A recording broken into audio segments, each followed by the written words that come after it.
Hey, Crystal Maiden here, and welcome to part 12 of Minish. So now that we've got the flame lantern, there are plenty of stuff that's opened up for us. Like this chest. So let's see what's in it. 100 mysterious shells.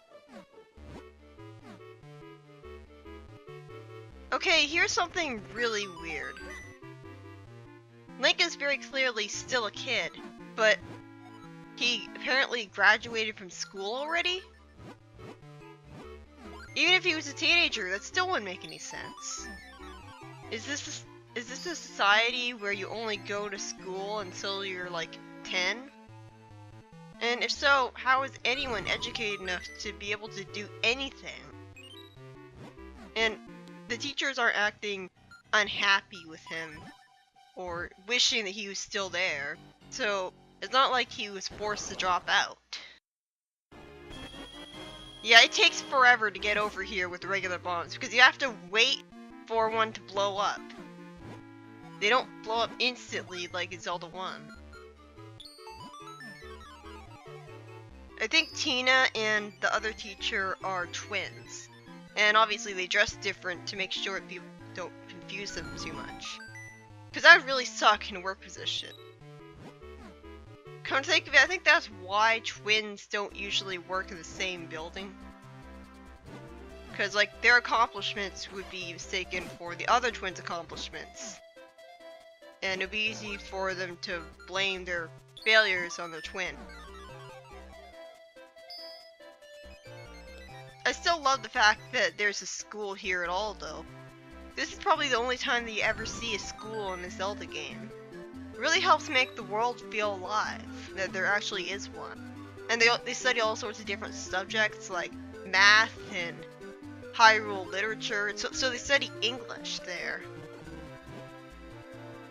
Ugh, not another one.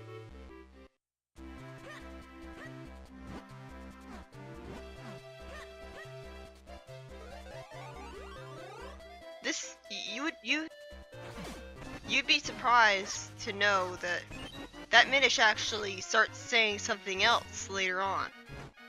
Because usually the Minish say the same thing over and over again for the entire game, but that one doesn't. I am trying. So now we're back to fusing Kindstones with Smith, and this is one of the best Kindstone rewards in the game. This alone is why you shouldn't skip out on the Kinstone quest until the end of the game.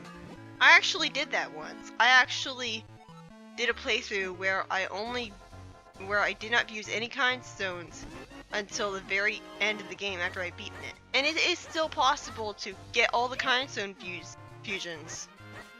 It's completely possible to still fuse all the Kindstone even though you held off until the very end. But it's harder to do that at the end of the game because there's less NPCs to fuse with you. So you have to rely on people fusing with you multiple times. So you have to constantly fuse with the same people over and over again. Yeah, that's something I hadn't talked about much in the ice dungeon. If you're dirty when these things find you, they can actually pick you up as if you're a boulder. Although fortunately they do drop you, so you're not stuck there being unable to do anything. I'm not really sure why the whole worms swallowing you and then getting you out of them, that seems a little unnecessary. A little vulgar or something for a Zelda game. It's a creative concept though.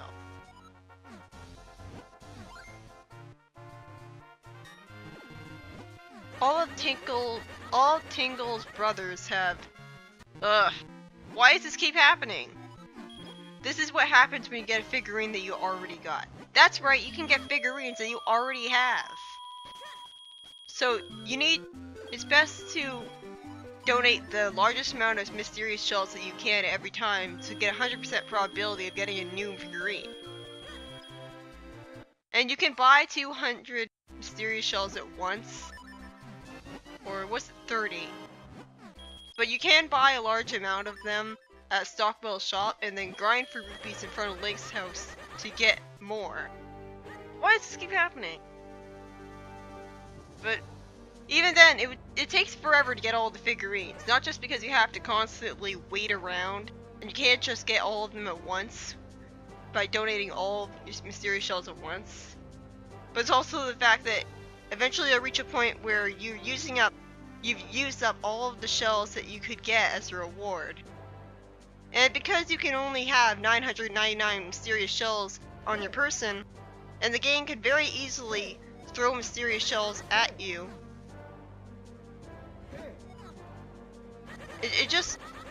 you get to the point where when you have a really large amount of mysterious shells, you're better off just using them up all at once rather than putting it off. Because you never know when a reward for a Kinstone might be mysterious shells that you can't carry all of, so you just wasted that treasure chest. In Twilight Princess, if you open a chest and it has money but your wallet is full, you just put the money back. This game doesn't do anything like that. And this is one of my least favorite sections in the entire game. Bullshit! How did he see me? These guards have tunnel vision, and I was very clearly hidden behind a bush. He should not have seen me when he was he wasn't just directly to the south of me, he was to the southwest. How did he see me? Yeah, you can tell that I'm extremely impatient here. And infuriatingly enough, the soldiers are actually faster in the American version. Well, I think that actually is a good thing because it helps make the stealth section go by faster.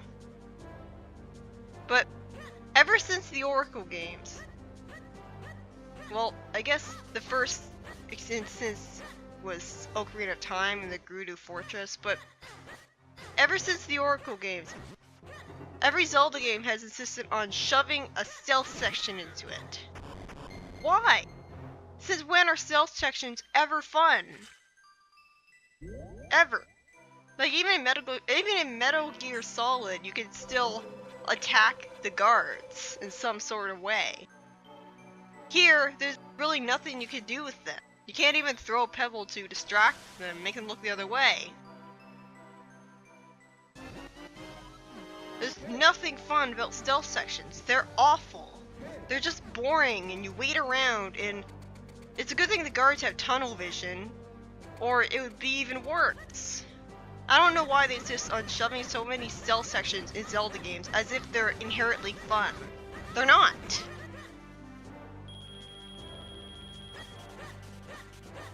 And you have to go through that more than once.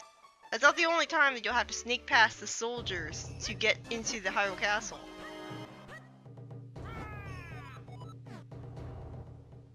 Bullshit. Why can't you teach me the sword skill just because it's too dark? The sword skill that he teaches you is something that you really don't need the room to be lit to teach someone. And he possesses you.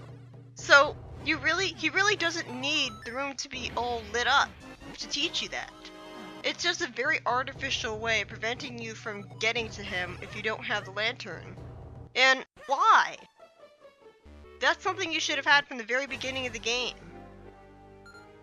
Hell, you should have gotten it automatically when you got the 4 sword. Like how you get the sword beam automatically when you get the Master Sword in Link to the Past. Like, why does the room have to be properly lit to teach someone how to use a sword in a certain way? It's not like they're teaching you how to draw. You see, there aren't field Minish, there's only forest Minish. I feel like that's really lazy.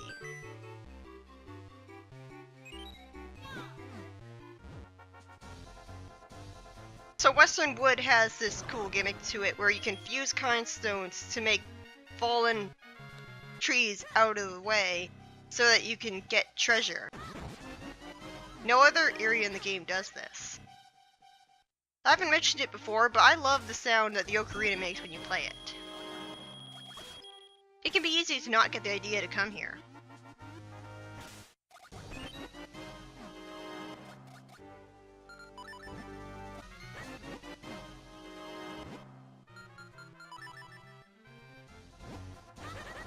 only GBA game in the Zelda franchise to have 2 different not-for-resale cartridges that were used in store kiosks. One of them says not for resale and contains the full version of the game. The other cartridge says not for resale demo, and in it there's 3 playable areas you can explore. It's very rare, there's only 2 of them on eBay, and barely anything is known about it. I tried doing research on the internet and I couldn't find anything. Like, that was all I could find. Yeah, so they tell you about the different ways to deal with Stalfos. Although, the best way is to just use the boomerang to stun them, so doing all those other ways is kind of pointless. You have to be pretty precise aiming with the cane of Passy to make it so that its head flips over. And it takes a while, it takes a few seconds to suck it up with a gust jar, so it's faster and better to just stun it with the boomerang.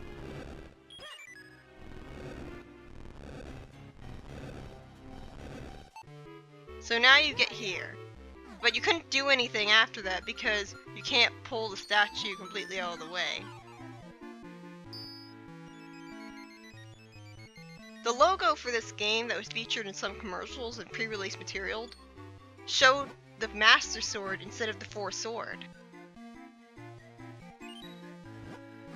That's right, you unlock a bomb that can blow up whenever you want. The remote bomb. This is easily the best variety of bombs in the entire Zelda franchise. Because in Zelda 1, the bombs were pretty awesome because they blew up almost instantly and they had no friendly fire. But you couldn't pick them up and throw them around, which would suck in a more modern Zelda game where picking up and throwing bombs is a lot more useful. So, while I still would prefer if the bombs didn't have friendly fire at all, I just love the remote bombs.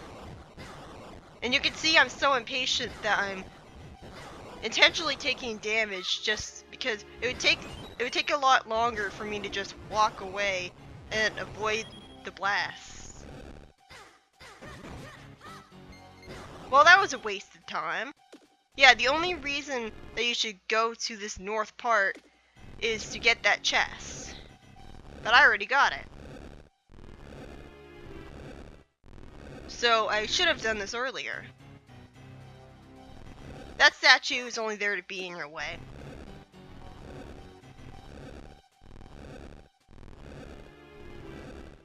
And now you just pull this all the way to the hole, and you get it in there so that you can open it. That's another creative concept this game has, that no other Zelda game really has. All that work for just 200 rupees. That's about the value of 1 Picolite. And I'm not really too enthusiastic because you can grind for rupees just outside of your house anytime you want. Almost all Tinkle's siblings are named after body parts like Knuckles, or I mean Knuckle, and Ankle. And Ankle wears pink for some reason, even though he's a guy. And yet he's not the most effeminate. That's probably Tingle. That's pretty ironic.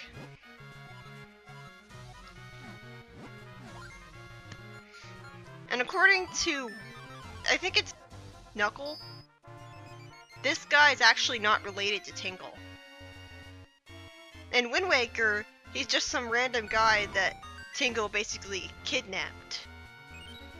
I think in this game it's implied that he tries to dress up like them because he's an orphan and he wants to feel more like he has a family and belong. That's just me though. And you must be really desperate to have a family then.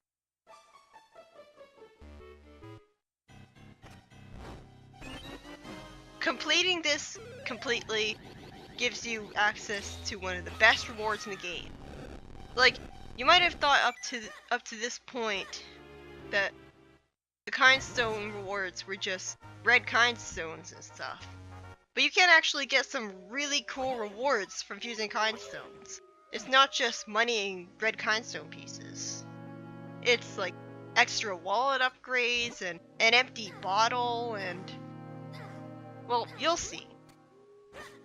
These things are really annoying. They're called guineas, and It's so easy for them to grab you and waste your time constantly licking you, and you have to wiggle the control stick to get out of them. I think they're attracted to light.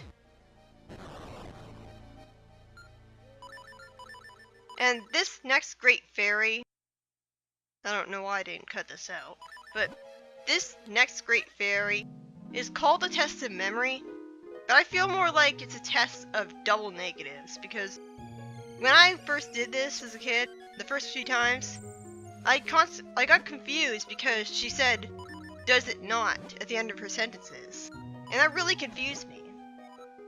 You're supposed to say no to most of her questions. Because I took her way too literally, and she kept saying, "Does it not?" and so it confused me into choosing the wrong answer.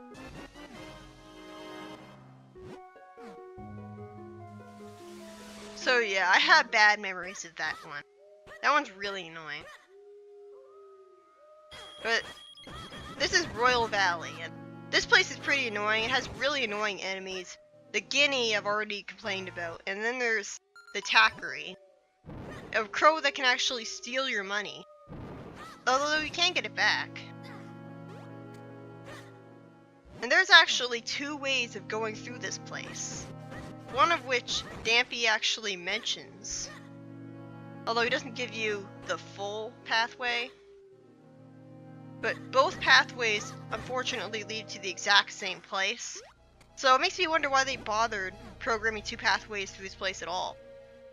I would have expected that if you followed Dampy's pathway, then you would get secret goodies or something, but no. And these signs are kind of annoying because they don't always say what direction to go. Sometimes they expect you to remember what the previous sign said.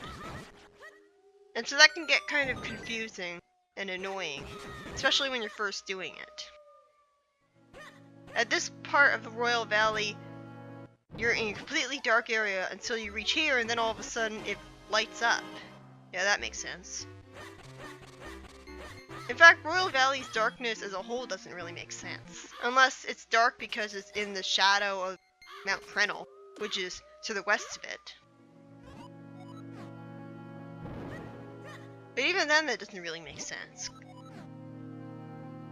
Because it's not like the trees are that tall that they would block out the sunlight, even though you're not below them. Like, this place is just dark for the sake of being dark. And that was blatant padding. There's really no reason for your key to have been stolen. It wasn't even fun getting it back. I assumed that I could open up the gate myself, but for some reason you have to let Dampy open it up for you. Dampy first showed up in Ocarina of Time. I think he was more light-hearted there.